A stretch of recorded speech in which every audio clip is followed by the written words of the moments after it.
the bottom of the hour, my NFL crew is working. Did you read the new article on ESPN.com yesterday? Fascinating details about the fallout of the failed Maxx Crosby deal to the Ravens, outlining the Ravens' long-term durability concerns about a degenerative issue in Crosby's knee.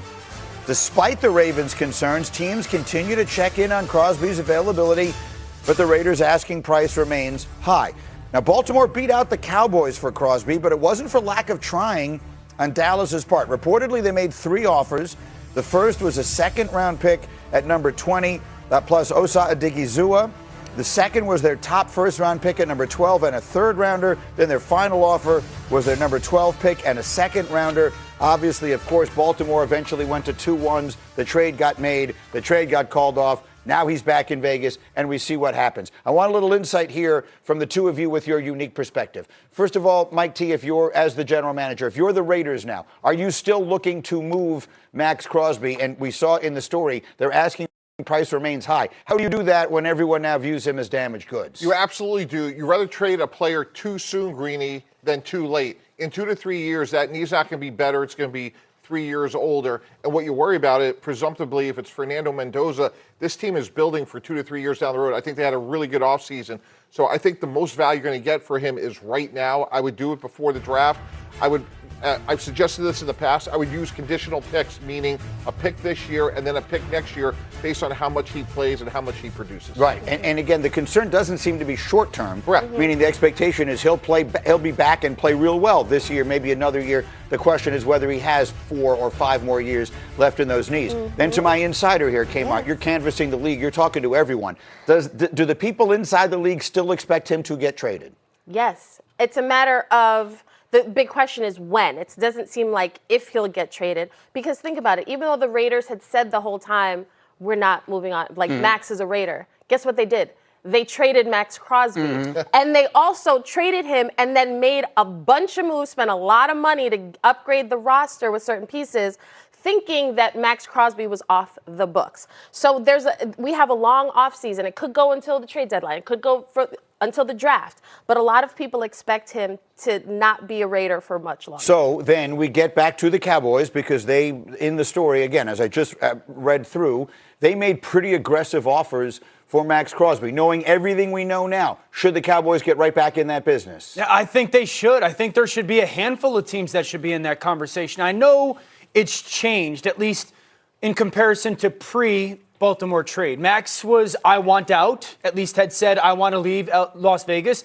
I think Maxx has come out and said, I don't want to leave now. So does that change it all? But if you guys could put the graphic back up of what Dallas was offering. Yeah.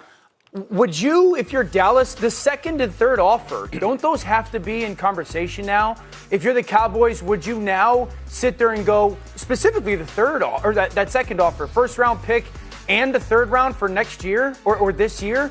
Is that a fair value, Mike T? Like, yeah, absolutely. If you're the Cowboys and you're offering it then. Is that a lot to give up for a player now that another team has walked away from this deal? I'm not. Which side are you asking? From both parties. If you're the Cowboys, are you rethinking making that same offer? And if you're the Raiders, would you accept that? Yeah, I think that's close to what I had suggested. One was it was a 2 this year and a 2 next year, and the 2 could become a 1. So it's in the ballpark. Look, Dallas is probably saying, I don't want to give up the 12th pick in the draft if I worry about where he's going to be in 3 years.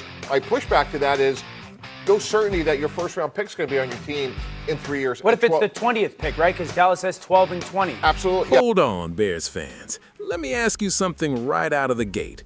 What happens if Ryan Poles decides he's done waiting and makes one more monster swing for the defense?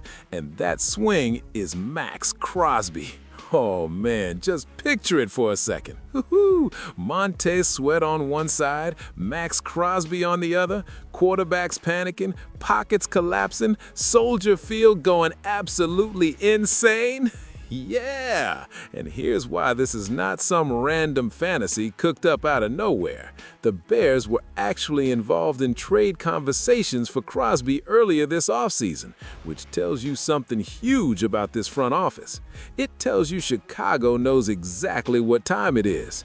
This team is not trying to look competitive someday. No. This team is trying to build something dangerous right now. And that's what makes this whole story so fascinating. fascinating because Crosby is still officially a Raider, yes, and the big trade to Baltimore fell apart after medical concerns came up, so nobody should sit here acting like he's already on his way to Chicago. But come on now, the smoke is real enough to make every Bears fan pay attention. Because when a player like Maxx Crosby even enters the conversation, you're talking about a wrecking ball, a tone setter, a dude who changes the identity of your defense the second he walks into the building. And let's be honest, Bears fans would love that. Chicago already has Montez Sweat on the roster, still has Dayo Odeyingbo in the edge group, and the front office has kept reshaping the team with aggressive moves, including adding Garrett Bradbury and picking up extra draft capital in that DJ Moore deal. So this is not a passive organization just sitting back and hoping for miracles. No, sir. Ryan Poles is probing, calculating, looking for the moment to strike. Now, would the price have to come down? Absolutely. Would the medicals have to check out in a way that gives a team confidence? No doubt. But that's exactly why this story still matters today. Because if those two things shift even a little bit later in the year, don't be shocked if the Bears are right back in the middle of it. And imagine what that would say to the entire NFC North. It would say Chicago is done being pushed around. It would say Ben Johnson and this front office believe Caleb Williams deserves a defense that can close games, flip momentum, and terrorize opponents in the fourth quarter. That's the dream right there. A complete football team. A young quarterback growing, an offensive line being reinforced, and a pass rush that can go hunt. Bears fans, that's how contenders are built. So even if Maxx Crosby never actually lands in Chicago, I still come away feeling fired up because the Bears are moving like a franchise with ambition, a franchise with vision, a franchise that finally seems serious about stacking talent instead of patching holes. And if the opportunity opens again, oh boy, watch out.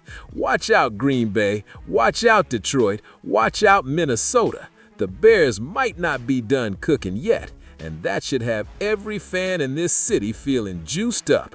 Let me know in the comments right now. Would you trade big for Maxx Crosby if the price drops, or would you trust the draft and the current edge room? I want to hear every take.